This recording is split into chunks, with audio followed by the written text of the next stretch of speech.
नमस्कार, मैं स्वाति चौधरी। आज हम केतु के बारे में जानेंगे। जैसे कि केतु हर एक के पत्रिके में होता है। और राहु केतु की जोड़ी होती है हमेशा। और ये जो राहु केतु है, ये राहु राक्षस से ही बना हुआ है। पुराणों में बहुत हमने पढ़ा होगा, कभी सुना होगा। विष्णु भगवान ने उनका सिर उड़ाया था, तो सिर जब ये हुआ तो उनका नामकरण कर दिया राहु। और जो बाकी का जो बचा हुआ था तो उनका नाम कर दिया केतु। तो ये दोनों अलग अलग अभी घूमते हैं, बट एक साथ होते हैं।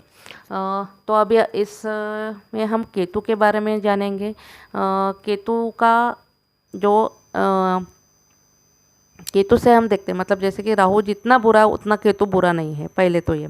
और दूसरी चीज़ जो है, जहाँ पे केतु से एक उदासीनता दिखती है, जैसे कि किसी भी चीज़ में इंटरेस्ट नहीं है, या फिर जो भी चीज़ है और किसी ने हमसे मांग ली तो हम सहज भाव से दे देते हैं, उसके लिए कोई ये रखते नहीं हैं। तो इस तरीके का इंसान का स्वभाव होता है।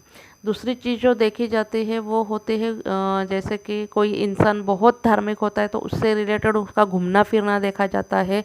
उसके बाद जो आता है कि जॉब पर है कोई इंसान, तो या तो फिर वो मतलब उसका जो जॉब है तो वो हर बार चेंज करता है। एक तो ऐसा होता है, या बिज़नेस में उसका कोई मतलब एक कोई बिज़नेस नहीं रहता है, अलग अलग उसके बिज़नेस चेंज होते जाते हैं। या फिर कोई जॉब पे, अच्छे जॉब पे है, बट वहाँ पे फिर उसको घूमना पड़ता है। जैसे कि ज़्यादातर लोग जो मार्केटिंग वाले लोग हैं उनके पत्रिके में देखा जाता है।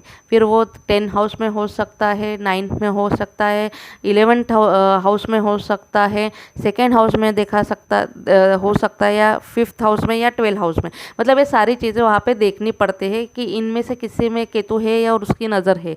तो ये सारी चीज़ें वहाँ पे देखनी पड़ती हैं। तो ये सारी चीज़ें होती है केतु की वजह से, ठीक है।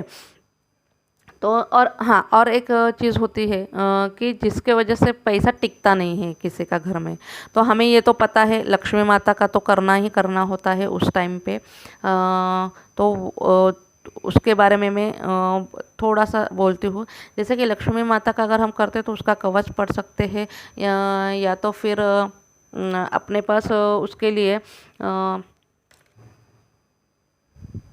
स्फटिक माल होती है। जो स्फटिक माल होती है तो वो लक्ष्मी की जी की प्रिय है और महादेव जी की भी प्रिय है। तो उस पे मैं रिलेटेड में अलग से वीडियो बनाऊंगी, उसमें डिटेल आपको दे दूंगी। अभी फ़िलहाल हम केतु के बारे में जानते हैं। तो जैसे कि वहाँ पे मैंने कहा कि लक्ष्मी जी का मतलब ये रहता है, तो उनकी आराधना ज़रूर करें। बट इससे वो उसके साथ भी जैसे कि केतु अगर होते हैं तो उनका रिलेटेड, मतलब उनका स्वामी या उनका वैसे तो कोई उनका ये है नहीं पर्टिकुलर, जैसे कि हर एक इस ग्रह का कोई स्वामी होता है। तो वैसे जब केतु का ये होता है तो हम गणेश जी की आराधना करने को बोलते हैं। अभी हम सबको पता है गणेश जी ये बच्चों को दी जाती है जब पढ़ाई में कोई कमज़ोर हो, या ऐसा लगता है कि बहुत होशियार होना चाहिए मेरा बेटा, तो उस टाइम पे हम देते हैं, ठीक है। तो अभी ये 3 इसमें आप कर सकते हो। अथर्व शीर्ष करके स्तोत्र आता है, वो पढ़ सकते हो। जो नारद भगवान थे उन्होंने रचना की थी, वो भी गणपति का स्तोत्र आप पढ़ सकते हो, या तो फिर आप गणपति का नाम ले सकते हो। तो ये भी तीनों चीज़ें मैं अपने चैनल पे, मतलब अपने इसमें आप डाउनलोड करने की कोशिश ज़रूर करूँगी। ये तीनों चीज़ों आपको दे दूँगी। मतलब जिसको कि अगर नहीं बोलने को होता है, अभी बहुत सारे बार देखती हूँ मैं किसी को देती हूँ तो बोलते हैं कि मेरे बच्चे नहीं पढ़, मतलब स्पेशली अभी मैंने जो ये किया था तो उनके बच्चे थे, तो तभी वो बोल रहे थे कि नहीं मेरा बच्चा कॉन्वेंट में जाता है तो उनको नहीं समझ आता है। तो उस टाइम पे आप उनको सुनाइए। सुनने के बाद ऑटोमेटिक वो रीड होता है। जैसे कि हम एक कोई पुराना गाना सुन ले या कोई अच्छा एक गाना सुन ले, तो वो पहले तो नहीं आता है, बट जैसे जैसे सुनते तो हमारा याद आ जाता है, मतलब पूरी तरह से हमें वो वर्डिंग और सब चीज़ें याद आ जाती है। वैसे ही इसका भी होता है। हम पहले स्टार्टिंग में सुनेंगे, सुनने के बाद धीरे धीरे हमें वो समझ में आ जाता है और फिर वो बाय हार्ट हो जाता है। तो वो कोई टेंशन लेने की ज़रूरत नहीं है। बस आप इतना कर लीजिए तो आपके सारी मुश्किलें, मतलब उसके वजह से अगर कोई मुश्किल हो रही है, किसी ने बोला होगा आपको कभी, तो आप ये कर लीजिए, ये आसान तरीका है, तो इससे आपकी समस्या दूर हो जाएगी। ठीक है। आज यहाँ तक।